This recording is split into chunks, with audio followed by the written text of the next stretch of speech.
Dozo Meshiagare.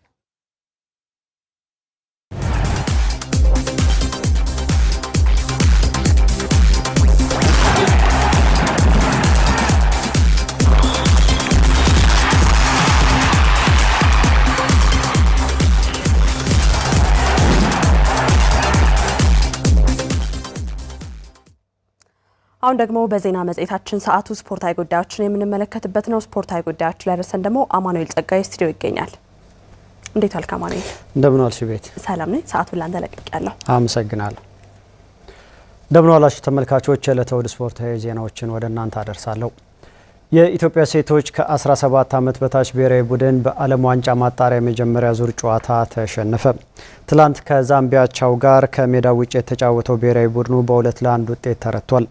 የአሰልጣኝ ራውዳ አሊ ቡድን በግብ ቅድሚያ ተወስዶበት አቻ መሆን ቢችልም በሁለተኛው አጋማሽ የመጀመሪያ ደቂቃዎች ሁለተኛ ግብ ገብቶበት ሊሸነፍ ችሏል።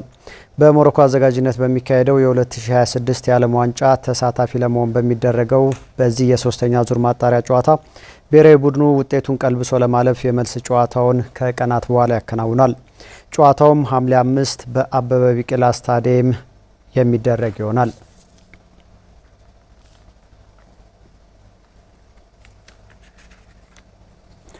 የ2018 የሲቢኢ ኢትዮጵያ ፕሪሚየር ሊግ ዛሬ በሚደረግ አንድ ጨዋታ ይጠናቀቃል።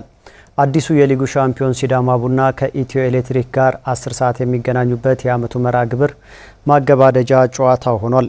የኢትዮጵያ ፕሪሚየር ሊግ እንደ አዲስ ከተዋቀረ በኋላ ዋንጫ ያነሳ 11ኛው ክለብ የሆነው ሲዳማ ቡና ጨዋታውን ሐዋሳ ላይ ያከናውናል። ከደጋፊዎቹ ጋር ሆኖም ድሉን ያከብራል። ሲዳማ ቡና በዓመቱ ካከናወናቸው 37 ጨዋታዎች መካከል በ19ኙ ድል አድርጓል። በ11ዱ አቻ ተለያይቶ በ7ቱ ደግሞ ተሸንፏል።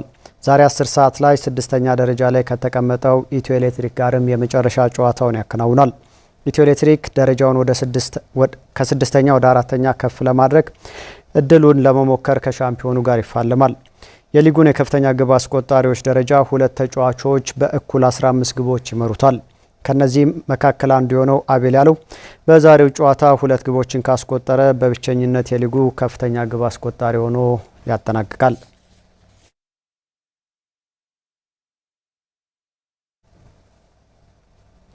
የ2026 የዳይመንድ ሊግ በ9ኛ የውድድር ከተማ